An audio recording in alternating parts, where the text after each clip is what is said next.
When we think of black history in Britain, the story often starts with the arrival of the Empire Windrush in 1948.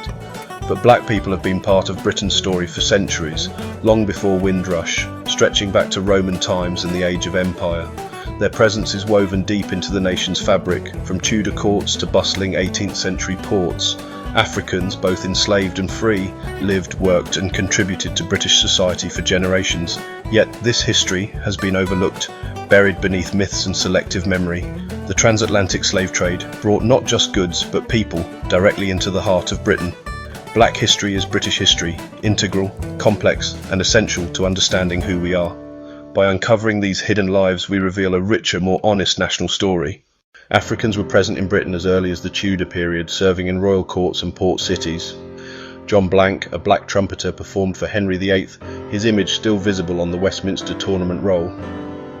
As Britain's empire grew, so did the number of Africans arriving, some as sailors, others as servants or enslaved people.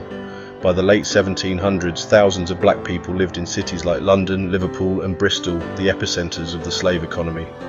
Many were forced into domestic service, their lives often reduced to status symbols for wealthy families. Others worked as sailors, dock workers or labourers, forming multicultural communities on society's margins. Despite hardship, these communities endured, their presence a constant reminder of the empire's reach. Their stories challenge the idea that diversity in Britain is a recent phenomenon. Slavery's legal status in Britain was ambiguous. Technically, English soil meant freedom. But reality was far more complex. Thousands of black people were held in servitude, bought and sold despite the lack of formal laws. The 1772 Somerset case challenged this. James Somerset, an enslaved man, won a ruling that prevented his forced removal from England. While the judgment didn't abolish slavery outright, it empowered many to claim their freedom. Masters often ignored the law, but the case cracked the institution's foundations. A free black community began to emerge, especially in London, despite ongoing poverty and racism. The Somerset case marked a turning point, creating space for black Britons to fight for liberty. It was a crucial step toward abolition and a more just society. Life for black Britons in the 18th century was marked by struggle, but also resilience and community. Facing racism and poverty, they built networks of support in cities like London and Bristol. Black-led churches and social clubs became sanctuaries, fostering solidarity and identity.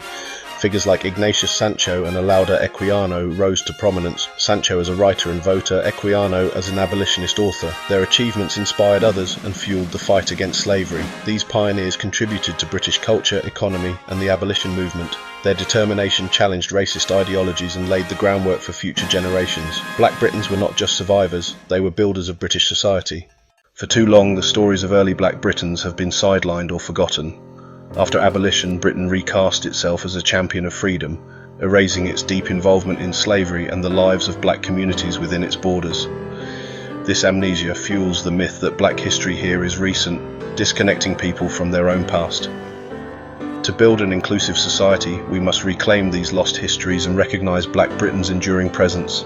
Britain's diversity is not new, it's a historical fact. The lives of Sancho, Equiano and countless others are not just black history, they are British history. Embracing this hidden past enriches our national story and helps us understand who we truly are. This is a history that belongs to all of us.